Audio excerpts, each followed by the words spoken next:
Hey guys, it's Miss Rosales' third period coming to you with this Endocrine System podcast, created by Mario Sanchez, Brianna Torres, Alejandro Hernandez, and Zinyalara. In this podcast, we will cover these endocrine system objectives. Firstly, we will distinguish between endocrine and exocrine glands. Secondly, distinguish among different types of chemical messengers. Third, describe the relationship among endocrine system components, which are hormones, endocrine glands, target cells, and target cell receptors. Fourthly, we will list the three general classes of hormones and give examples of each.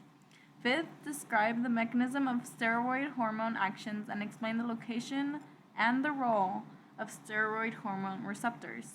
Sixth, we will compare and contrast the two general modes of hormone action. Seventh, describe the location of the pituitary and describe the function of the posterior and anterior lobes. Eighth, we will list the hormones of the following glands and describe their roles: pituitary, pancreas, thyroid, pineal, adrenaline gland, thymus, parathyroid, and gonads. Firstly, distinguishing between endocrine and exocrine glands. Endocrine uses ductless glands to secrete hormones into the bloodstream. It secondly controls body activities and the long term of targeted organs. Third, the hormones are transported by blood. Examples would be thyroid, pituitary, and adrenaline glands. Exocrine. They have ducts to release chemical substances. Secretion is released at the action site, and these substances leave the body. Examples of exocrine glands would be salivary, sweat, and prostate glands. These glands and other glands are depicted in the illustration below. Chemical messengers. There are 4 different types of chemical messengers that we will cover. First, hormones. Second, neurotransmitters. Third, neuropeptides. Fourth, pheromones. Hormones send signals across the body from glands. Examples would be pituitary to gonads. Neurotransmitters send signals to adjacent cells like neurons in the brain.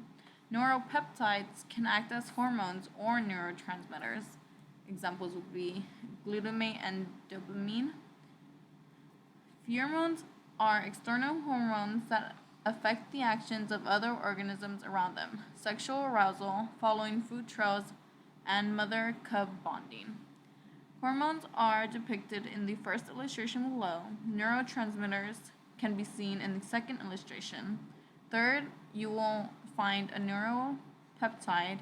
And fourthly, you will be looking at a picture of pheromones dealing with bees and the different circumstances that they will go through.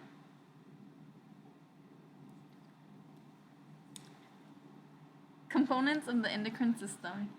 Relationships between components. Many endocrine glands contain neurosecretory that secrete hormones. Secondly, these hormones are chemical signals used around the body to communicate regulatory messages within the body. These are targeted cells then go to respond to the hormones and can affect the body accordingly, as depicted in the illustration below. Types of hormones. There are 3 main hormone types. Monoamine hormones are examples of these are dopamine, epinephrine, and norepinephrine. Peptide hormones. Examples of these are insulin and glucose. Steroid hormones, lipid derivatives. Examples of these are cholesterol, testosterone, and estradiol. Hormone actions and receptors. The steroid hormones are responsible for regulating the growth and development. They bind to specific loci in the genome, regulating the rate of genes transcription in the targeting cell. The role of the steroid hormone receptor binds to the promoter region to stimulate or inhibit the transcription of those genes, as shown in the picture below. General modes of hormone actions. The 2 general modes are second messenger system and direct gene activation. In second messenger system, has to deal with hormones that bind to receptors in the plasma membrane. Then the receptors cause adenylate cyclase in the membrane to convert ATP into CAMP. CAMP then activates kinases. Protein kinases activates enzymes. Indirect gene activation, on the other hand, are associated with the binding of a steroid hormone to receptors in the cytoplasm or in the nucleus. It also binds to the chromatin and turns on DNA transcription for mRNA. Okay. The pituitary gland. The pituitary gland is located at the bottom of the brain near the brain stem and spinal cord. The posterior part of the gland sends hormones to the hair follicles and it helps create bones and amino acids. The anterior part of the gland sends signals to the other glands to control growth or to produce things like breast milk, testosterone, and estrogen. The functions are shown on this diagram.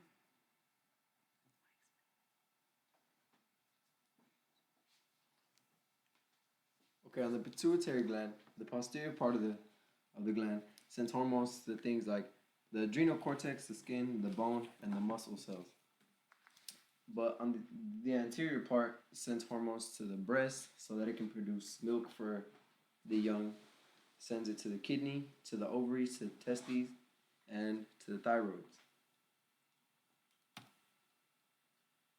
There are many different hormones for many different glands. The pituitary gland is considered the master gland.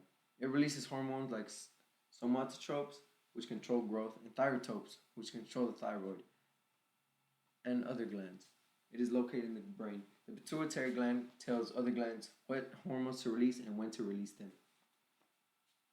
The thyroid gland is located in the neck behind the windpipe and it releases hormones like thyroxine and triiodothyronine, which regulate the body's metabolic rate.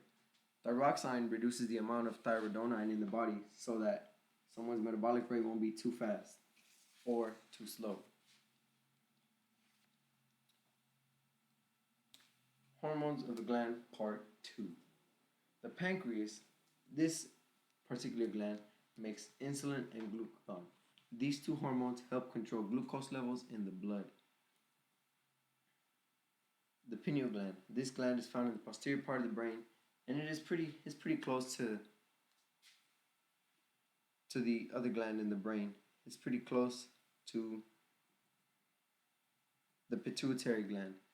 This particular gland controls the sleep-wake cycle of a human being and of other organisms. These two diagrams show how the pancreas and the pineal gland work and where they are located in the body. The adrenal gland produces aldosterone and cortisol. Aldosterone controls the salt and water levels in the body and liver, and cortisol is related to the human stress response and metabolism, and it has anti-inflammatory effects. A good way to think about and to remember the adrenal gland is whenever you have a dream about falling off a cliff, your body tells you to wake you up by sending you the adrenaline hormone of cortisol, and that wakes you up. The thymus is a very active gland during childhood. It makes white blood cells and it also makes antibodies so that your body can fight off infections in later years and in the current years that you are in. It also helps growth and regulation of other glands.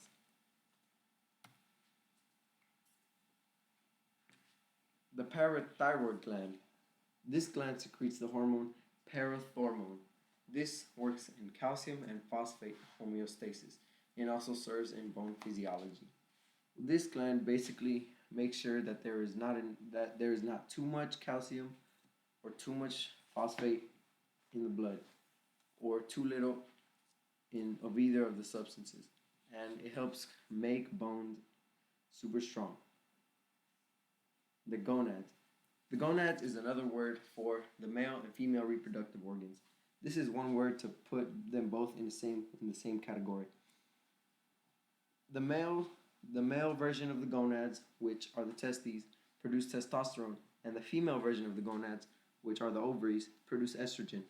Testosterone helps males through puberty, and it helps them grow facial hair and be able to reproduce in the later stages of their life. And estrogen helps females through the menstrual cycle, and it also helps them through puberty, which helps them also be able to reproduce in the later stages of their life. Well, thanks for watching. This is our second video for this class, and go check out our other videos. Thank you.